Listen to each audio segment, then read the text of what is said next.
it's Klarna IPO. So Dimitro, hot news. The word to you.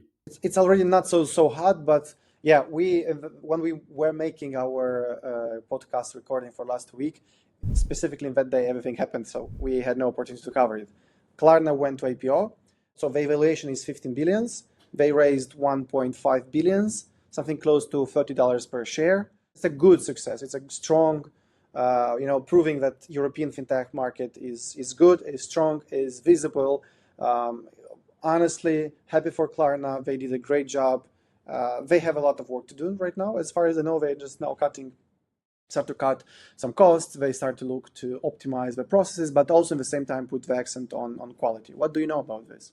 I think we always see like more marketing efforts before the IPO, and the things are settling down for Klarna, which means the company will focus on real innovations and I would say the balance between cutting the cost and optimizing the process. Because as a little bit with the background in accounting, you can always make really good and sexy numbers, I would say, before the IPO. But the question is around the long-term strategy. Klarna has a really good opportunity, well-known brand, which allows the company to extend to other markets, introduce new financial products, and actually do it in balanced way, powerfully using AI, because definitely there is a case. I think a lot of companies in their learning curve how to integrate within the business process to make it balanced, to make it cost efficient. Because another thing is not just use AI, but make sure that it's generating money and the process is potentially cheaper, faster, more reliable with AI, if compared to human resources. So that's one side. Another one, which I really would like to highlight, because a lot of our listeners are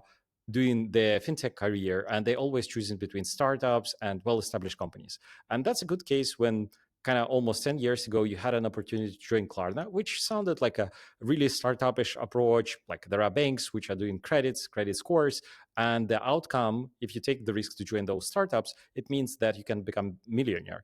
And with the IPO of Klarna, as I read news, there are more than 100 people who became millionaires over the night because the initial shares were covering more than millions. So that's a strategy to think of. Are you joining the startups and putting some risk in it, or you are going into, I don't know, a large enterprise company with a predictable future, but it seems that it will last forever? Also, that way they started to do at Klarna is, taking a deep look on the AI automatization in their processes. So they right now they stop just to cut the costs or personnel with replacing with AI blindly.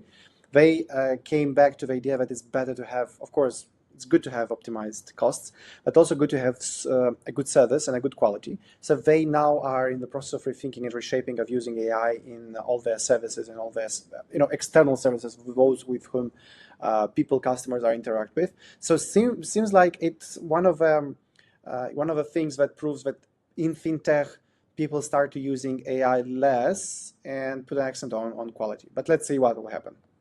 I think people are putting more focus into the trust.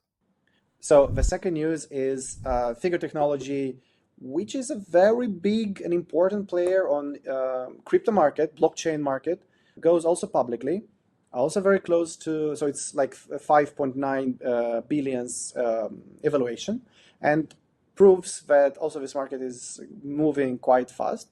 Not sure that if everyone knows about this company, but this company is owner of a stablecoin, is the issuer of a stablecoin called USDF. It's a stable coin that is more designed for settlements. Just Google it and you'll find much more information about it and you'll find a lot of details. Very interesting concept, close to USDT, USDC, but more, with more specifics and I will say a little bit more technologized and better. So this company with this with a valuation of close to 6 billions is on IPO. It proves once again that companies that are working in blockchain, they are now getting not even more popular, but getting more serious. They take specific niches of the market, they control those niches, they are developing those niches, and they're developing technology, which is very, very important today. So I think this step is one more step in the parade of companies from blockchain market and stablecoins marketing that are coming, and we will face some interesting news till the end of the year. What do you think specifically, Igor, about this trend of companies that are issuing cryptocurrency or companies that are working on blockchain that they go to IPO? This is a signal that this market is immature, or something else is happening? I think we're facing a gold rush, the same that has been happening in California and then has been the groundwork for other innovations and the Silicon Valley that we see right now. I think that everyone is realizing that before the crypto was just unattached or not a hybrid model with a detach from fiat. And stable coins combines two positive ways from two worlds. In one way, it's really easy moving, easy to transact networks with the financial value, but it still holds the value of the real fiat. So combining those two, we finally saw the clicking moment, and everyone understood that's a gold rush time. If you are not there, you will miss it for decades or even hundreds of years. Let's see how it will play out. Is it going to be the foundation of the financial instruments? But that's a time when everyone is trying to maximize their market share, the ability to issue the stable coins. And before even preparing to this recording, you said USDF, and I lost the count of those letters after USD. Everyone is coming up with their own, and we will face it not only till the end of the year. I think for the next years too. Yeah, and moving to the third news, which is a very interesting one. It's happening in Europe, it's happening in UK. Seems like exist situations when countries decide to be maybe not less regulated, but to provide a regulation reform. It's about United Kingdom. United Kingdom decided to merge or cut totally some of the bodies, financial supervising bodies, in the United Kingdom itself. Chancellor Rachel Reeves announced that, for example, Payment Supervisory Authority will merge with FCA. Other bodies will be totally cutted. And this is happening in the same time when United Kingdom are changing and reshaping regulatory legislation, when they are now in process of transition to a new version of legislation. They basically are the first who will implement the PSD3 approaches without PSD3. It's absolutely unique thing what's happening. It's happening inside. Why do you think about this, Igor? This is a trend to attract more investment, more fintech companies in the United Kingdom, or is just the clear understanding that it's a lot of regulations? I think that's kind of a tech debt of implementation, because coming from engineering perspective, usually you are building the system with the years, and then you have a lot of layers, and the technical debt is coming. So my assumption that we're facing kind of the same situation when in economics we see not so many uptrends as we could in United Kingdom, despite of being almost the pioneer in financial industries and financial products. Like take a look on top three banks or top 10 neobanks in the world. Some of them, if it's not a regional player who took all, those coming from England.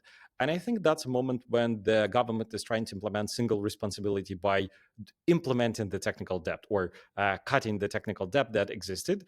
In my understanding, it should be positive news for the players, because even the situation with the Revolut, who is still facing the challenges from the regulator to get the final retail license approved, despite of like applied it almost a year ago and being in sandbox from the regulator, it gives the signal that actually the players are making the money, not the regulator. The regulator helps and establishes the policies, and sometimes regulator should be restructured and reshaped to speed up those changes. So in my understanding, it's really positive trend.